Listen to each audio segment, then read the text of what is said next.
Hello everyone and welcome to this Blue Planet 64 video.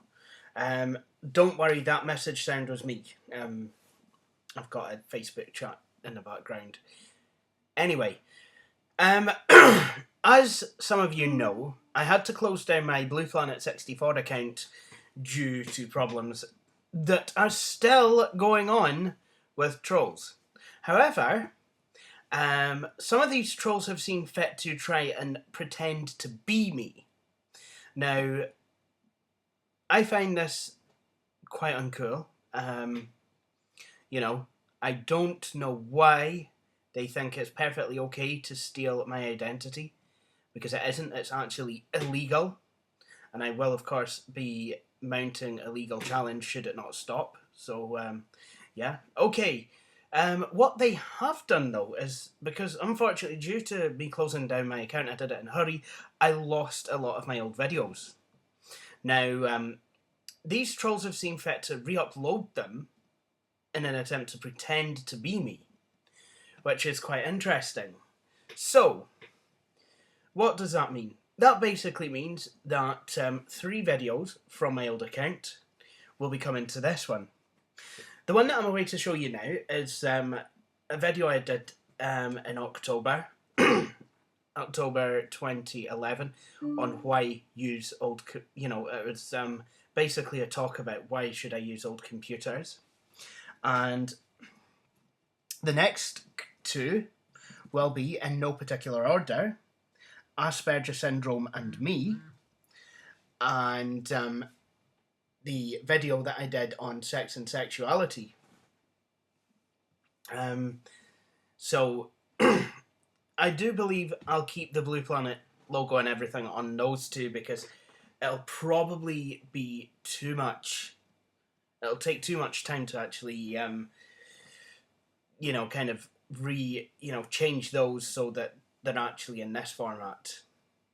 However, this one I have put in this format because I wanted to kind of explain what I was doing. As some of you know, I was Blue Planet 64 before I came to YouTube as Video from Frontier. But yeah, for those of you who've not seen this video yet, I hope you do enjoy it, and for those of you who have seen it, I hope you enjoy seeing it again. This is Why Use Old Computers by me when I was Blue Planet 64. Thank you for watching. Hi everyone, and welcome to this video. A lot of folks do ask Billy Carton, a lot of folks do ask me, and I guess a lot of other folks, why we like old computers. Well, I'm going to tell you a wee bit. Old computers, for a lot of us, especially as 90s children, well, I suppose 70s and 80s kids as well, epic fail, computers have been a part of our growing up, you know? To be honest, everyone likes things from their childhood, be it old records, I know I listen to stuff like from 1995 kind of onwards, and it reminisce. Folks will, I know some folks will like, things like Ford Cortinas, because, let's face it, yeah, they were revolutionary here in Scotland and indeed the rest of the UK, but they weren't by any means like a supercar or anything, but yet loads of people, you say Ford Cortina, they'll reminisce. And that is the same with me, Billy Carr, and the rest of us computer folk with old computers, for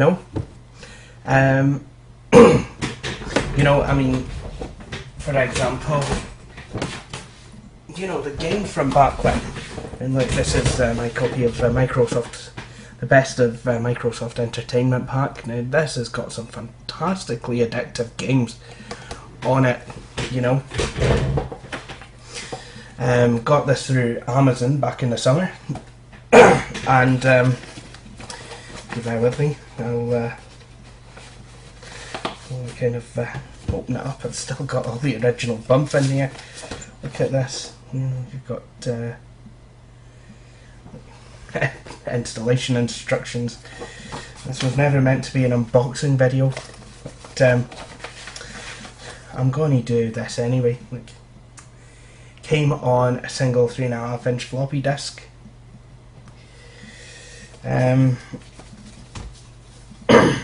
To which, you know, I've actually went and installed this on my 1998 ThinkPad 390. But no, old computers, you know, it's not just about recapturing childhood.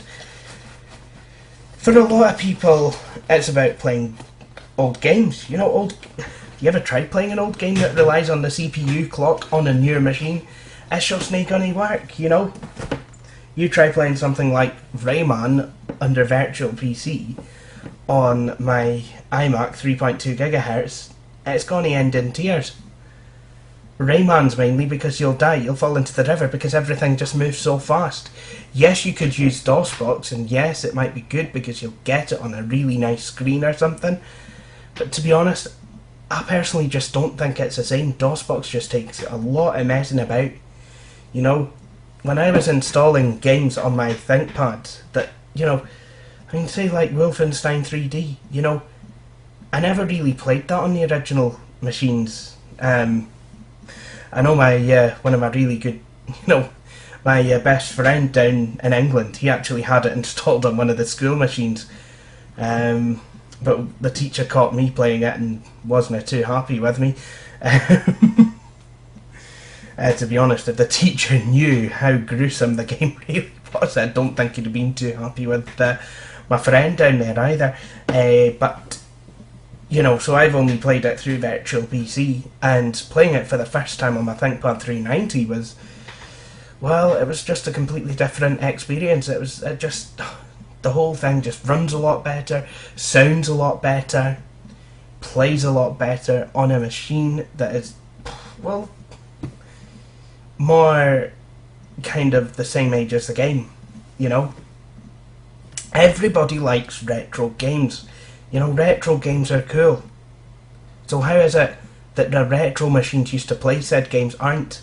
Look, one day, you know, these are where computers came from. The mid-90s was a revolutionary time for computing and old computers, you know. For the first time, the masses were actually getting them in their homes, you know. I think this is something that should be celebrated. I think this is something that people should take an interest in.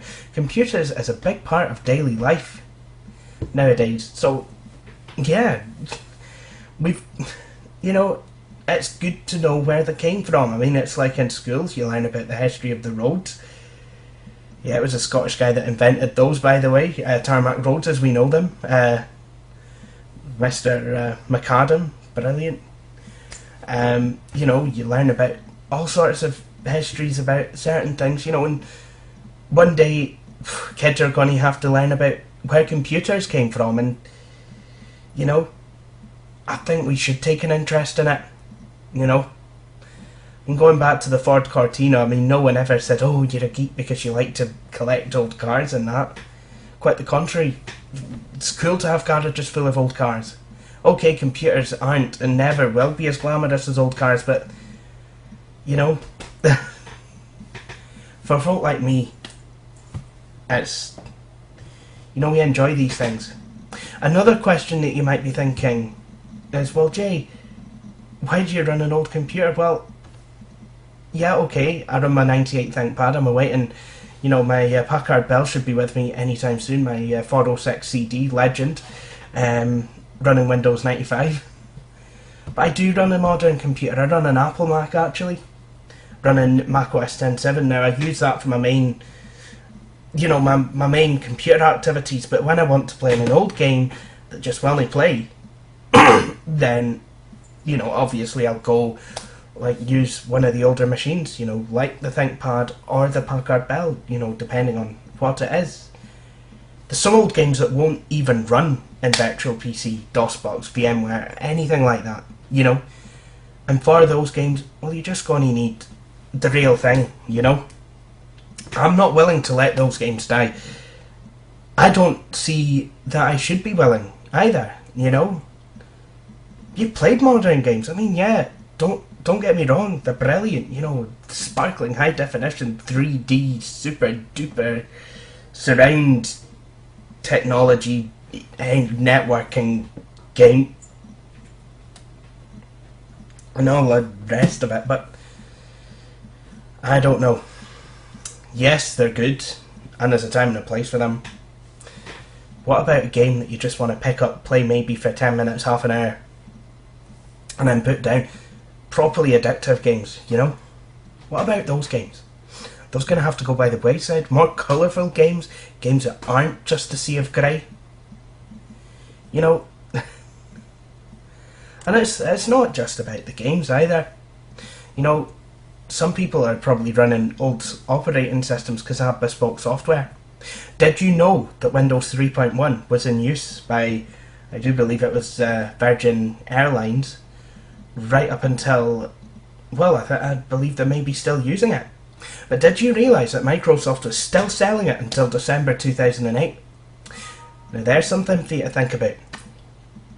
A really, really, really old operating system out, so, you know, still being sold after Windows XP went into the extended support phase.